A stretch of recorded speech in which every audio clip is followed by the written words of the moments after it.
Paper presentation इस point से ज़रूरी क्यों है, पहले ये समझते हैं, फिर जाएंगे पेपर प्रेजेंटेशन पर। पेपर प्रेजेंटेशन इस पॉइंट से इसीलिए ज़रूरी है कि अगर अभी आप क्लास के प्रीलिम्स लिखने वाले हैं तो उसमें आप अभी वैसी प्रैक्टिस करेंगे तो बोर्ड में भी वैसा लिख कर आएंगे।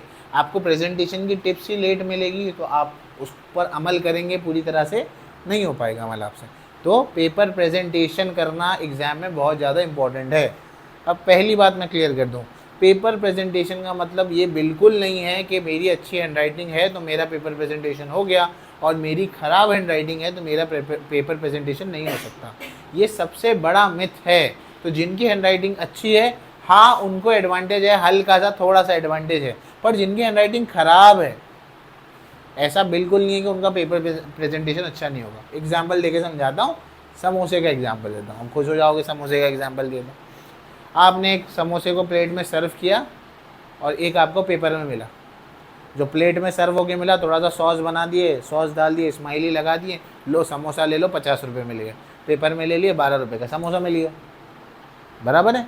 प्रेजेंटेशन दोनों का अलग अलग है, भले से उसका टेस्ट अच्छा हो, बाहर वाले पेपर वाले का टेस्ट अच्छा हो, है ना, पर आपको अपनी वैल्यू बढ़ानी है तो प्रेजेंटेशन को क्या करना पड़ेगा, अच्छा करना पड़ेगा, है ना। तो कभी कभी जो दिखने में अच्छा है वो अच्छा नहीं होता, कभी कभी किसी का प्रेजेंटेशन अच्छा है पर पेपर अंदर अच्छा नहीं होगा, और कभी कभी किसी का पेपर ऊपर से देखने में ख़राब है पर अंदर लिखा हुआ बहुत अच्छा होता है। तो कुछ बच्चे बड़े एटीट्यूड में चलते हैं, मेरे को आता है, हैंडराइटिंग कुछ भी होने दो, एग्जामिनर को तो मार्क्स देने पड़ेंगे, मेरे को आता है पेपर, ऐसे नहीं चलेगा।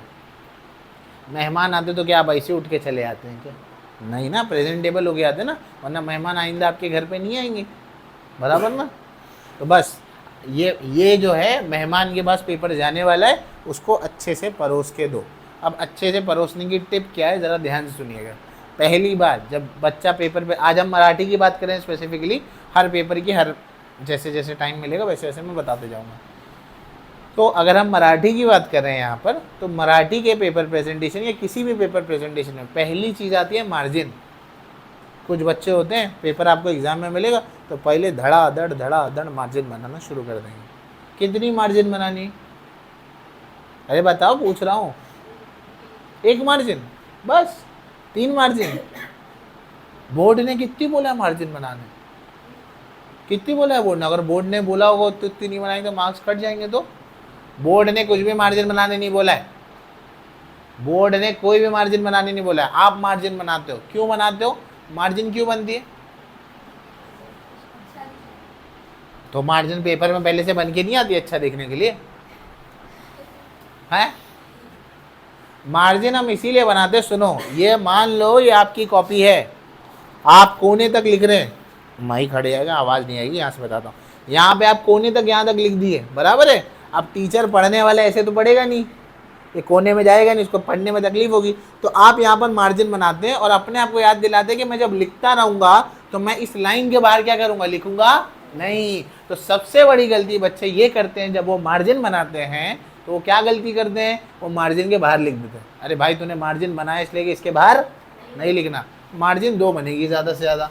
अगर आप देख रहे हैं यहाँ पर, तो ये मार्जिन बनी भी आई थी, ये बाहर वाली, अंदर वाली मार्जिन जो है आपने एक खींच दी यहाँ से, और यहाँ पर देख नहीं रहा है, पर आप चाहे तो एक कॉर्नर में एक मार्जिन बना सकते हैं, चाहे तो, पर 2 मार्जिन से ज़्यादा मार्जिन नहीं बनानी है, नहीं बनानी है, नहीं बनानी है। क्लियर हो गई बात। दूसरी बात, जैसे मराठी का पेपर 3 या 4 पार्ट में डिवाइड होता है, गद्य, पद्य, स्थूल वाचन और ग्रामर वाला पार्ट और राइटिंग स्किल वाला पार्ट। 5 पार्ट हो गए ना, गद्य, पद्य, स्थूल वाचन, ग्रामर का पार्ट, व्याकरण पार्ट और राइटिंग स्किल का पार्ट, 5 पार्ट होते हैं, बराबर है। तो आप जब कोई सेक्शन को शुरू करेंगे तो पहले यहाँ लिखेंगे, कंपल्सन है क्या, नहीं, लिखेंगे। क्यों लिखेंगे, पेपर प्रेजेंटेशन का दूसरा उसूल, मार्जिन के बाद पेपर प्रेजेंटेशन का दूसरा उसूल या दूसरा रूल ये है, पेपर के चेक कर, जो भी पेपर चेक करता है उसको पेपर में आसानी पैदा होनी चाहिए। क्या मतलब इसका, वो देखेगा अच्छा आपने गद्य से शुरू किया है तो पहला वो गद्य से चेक करेगा। मान लो शादाब को शुरू करना था पोयम से, शादाब बोला मेरे को एप्रिसिएशन आता, मैं लिख देता हूँ वरना मैं भूल जाऊँगा, एग्जाम्पल दे रहा हूँ, वरना शादाब बोलेगा मेरे बारे में ही बोल रहा हूँ, वो भी भूल जाने वाला, ठीक है।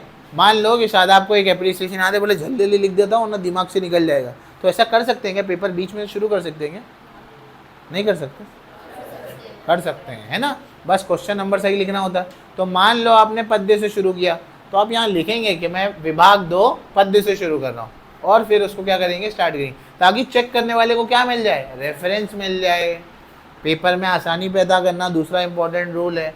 तो आप सबसे पहले जितना आप गाइड कर सके चेक करने वाले गाइड। अब देखो ज़रा ध्यान से, क्वेश्चन नंबर 1 बराबर, उसका सब क्वेश्चन वहाँ नहीं लिखा है, कहाँ लिखा है, नीचे।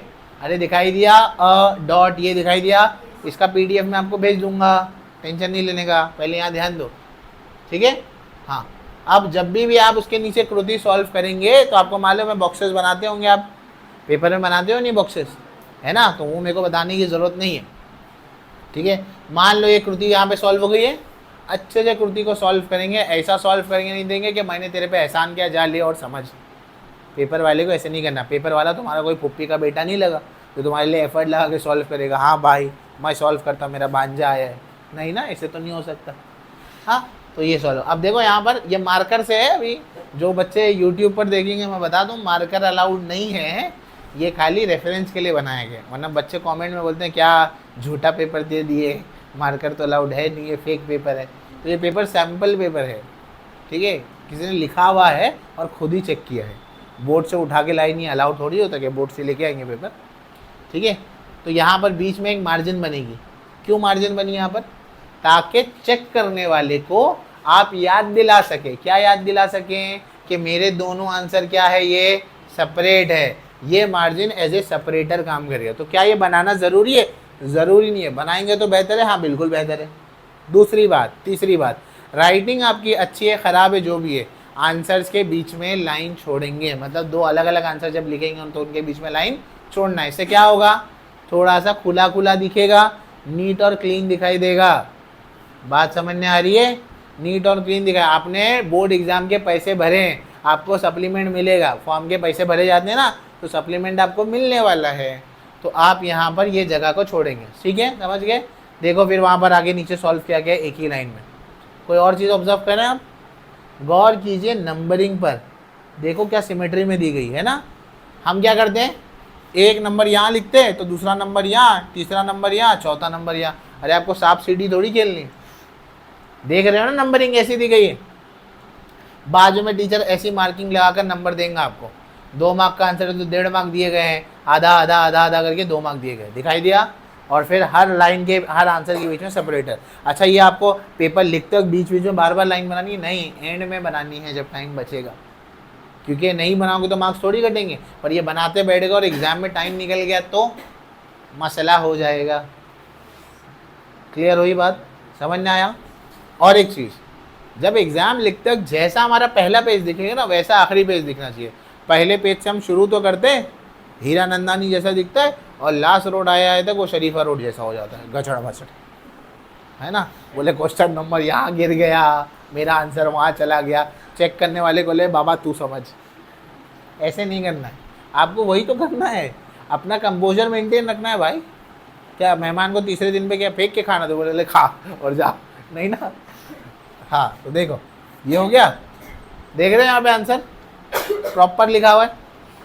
हाँ, यहाँ पे कोई कटिंग वटिंग नहीं है। आप बोलेंगे अच्छा मेरा आंसर कैंसिल होगा तो क्या, साल भर बता चुका हूँ इस बारे में, क्या बताया हूँ। अगर आंसर में कोई मिस्टेक या कैंसिलेशन हो रहा है तो क्या करना है, घसना है, ऐसा घसना कि पेपर फट जाए, और वो ऐसा चौकन करके निकाल के घर पे लाके स्टिकर बनाना है। क्या करेंगे, एक पेंसिल लेंगे, हल्का सा कट लगाएंगे बस, इसके अलावा कुछ नहीं करेंगे भाई। देख रहे हैं यहाँ पर कृति वगैरह जैसे सॉल्व करी गई है। अगर ऐसे क्लाउड बना हुआ था तो आप भी वैसे कैसे कर देंगे, आंसर लिख के फिर क्लाउड बनाएंगे, क्लाउड के अंदर आंसर नहीं भरेंगे तो छोटा छोटा हो सके। अकल बड़ी के बहस हुआ ना, वरना वाला हिसाब होगा। अरे समझ गए, तो ये हो गया। अब आगे देखो, वैसे ही सॉल्व किया हुआ है, मतलब कैसे सेपरेटर लगे हुए हैं यहाँ पर। क्वेश्चन नंबर के देखो कैसे प्रॉपर नंबरिंग नहीं गई, नंबर प्रॉपर देना बहुत इंपॉर्टेंट है। आपने आज तक लाइफ में पेपर नहीं चेक किया ना, तो आपको पता नहीं लगे कितनी दिक्कत होती है अगर बच्चा गलत नंबर देता है तो। अभी जैसे कि फॉर एग्जांपल मेरे को भी बहुत सारे पेपर चेक करने हैं, अभी तुम्हारे भी आएंगे, अभी ICSE CBSE के पेंडिंग है पेपर, जहाँ मेरे को आंसर नहीं दिखा ना क्वेश्चन का, उल्टा पुल्टा क्वेश्चन, मैं तो काट के आगे निकल जाता हूँ। कौन चेक करते बैठेगा पीछे जाके। तो नंबरिंग बड़ी इंपॉर्टेंट है, गलत नंबर मत देना, सीधा रॉन्ग मिलेगा। देखो कितना सही से बना हुआ है ना, दिख रहा है ना, कृति था, मैंने आंसर किया, यहाँ पर बनाया गया है। आंसर यहाँ देखो, नीचे आंसर बराबर लिखा गया, नंबरिंग देखो बराबर है, मेरा क्वेश्चन नंबर 1 नहीं चल रहा है अभी, तो बराबर है। ठीक, देखा। अब ये यहाँ क्यों किया गया है, क्योंकि आपको मालूम है बोर्ड में नया क्वेश्चन नए पेज से शुरू होता है। तो मान लो यहाँ तक आंसर हो गया, आप क्वेश्चन नंबर 2 शुरू होना है उसके बाद, बराबर।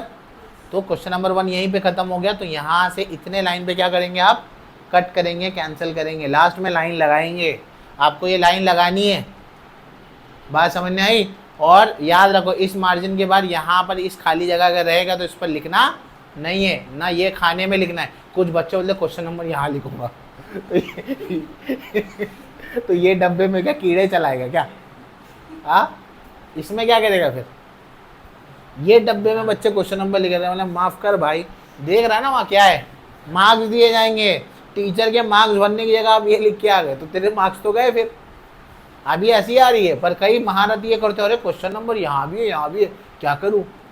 तो एग्जाम से पहले कभी पूछा नहीं अपने टीचर को, समझ गए? आंसर में ज़रा देखो, चलो यहाँ तो राइटिंग बहुत अच्छी है, पर अगर आप देखेंगे तो आंसर में गैप देखो ज़्यादा है। आंसर में गैप देने से क्या होगा, आंसर थोड़ा सा बड़ा भी दिखेगा, स्पेशियस भी दिखेगा, और पढ़ने वाले को क्या होगी, आसानी होगी। तो ये टिप्स को याद रखो। ये वीडियो को 2x पे देखना और एक नोट डाउन कर लेना मैं क्या बता रहा हूँ। सेमिनार में तो बताऊँगा ही, और बताऊँगा इसके बारे में इंशाल्लाह। देखो विभाग 2 शुरू हुआ तो लिखा गया पद्य, अरे बराबर ना, विभाग 2 शुरू हुआ तो देखो कैसे लिखा गया। सिमेट्री एक होनी चाहिए लिखते वक्त, बराबर वही चीज़ें हैं तो मैं रिपीट नहीं करूँगा। अभी वो पुराना पेपर है तो इसमें रसग्रहण बोला गया, एप्रिसिएशन को, ठीक है, ये रसग्रहण ये जो भी आता तो वो लिखा हुआ है। विभाग 3 स्थूलवाचक देखो बराबर लिखा गया। क्वेश्चन नंबर 3 पहला वाला लिखा गया है, दूसरा वाला लिखा गया है। आप ध्यान देंगे यहाँ पर, तो अगर नया पैराग्राफ यूजुअली शुरू होता है तो वो एक ही लाइन में शुरू करने की कोशिश करते हैं। देखो आंसर्स की लेंथ देखो यहाँ पर, ठीक है। व्याकरण विभाग 4 आ गया, व्याकरण देखो कैसा लिखा हुआ है। तो जहाँ ड्रॉ कर सकते हैं वहाँ ड्रॉ करो, आंसर जहाँ लिख सकते हैं पूरे क्वेश्चंस के साथ यहाँ पर दिया गया, वैसे तो आपको लिखना नहीं है, पर जहाँ लिखा गया देखो आंसर्स पर अंडरलाइन कैसे किया गया, ठीक है।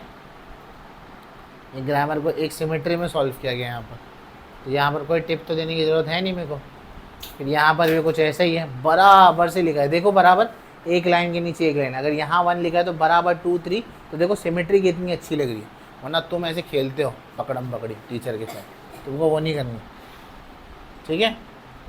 विभाग 5वां है, अब वो होगा ना ग्रामर राइटिंग स्किल का पार्ट। तो देखो देखो ज़रा ध्यान से देखो लेटर को, ये शायद पुराना फॉर्मेट होगा क्या, अभी भी ऐसे ही है, तुमको ऐसे ही फॉर्मेट है। हाँ तो सुनो, देखो देखो विषय पे देखो कैसे अंडरलाइन किया हुआ है, दिख रहा है? तो आपको भी विषय पे अंडरलाइन करना है।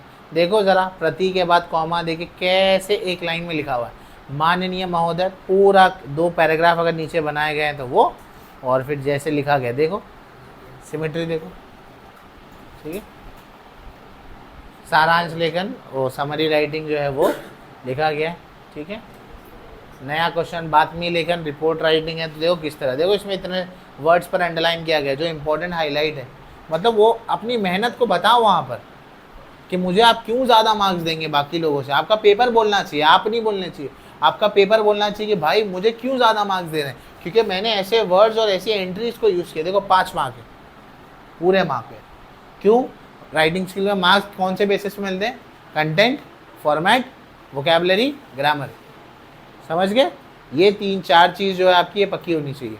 अगर ये है तो उसी के बेसिस पे मार्क्स मिलते हैं, खाली कंटेंट में मार्क्स नहीं मिलते, ठीक है। फिर यहाँ पर कथा लेखन, देखो लेंथ देखो कितना उसका, लगभग 1 पेज का लेंथ है, बराबर, ठीक। ये हो गया, और ये लगभग ये लास्ट है। हाँ, लेखन कौशल्य है, मतलब वो कॉम्पोजिशन आता है यहाँ पर, देख रहे हो। इसके आगे भी एक छोटा पेज था, मैंने लिया नहीं है, दिखाई दिया। तो ये इस तरह से ओवरऑल ये रहेगा, समझ गए? पक्का? इसमें कोई डाउट है, कुछ पूछना है, बोलो।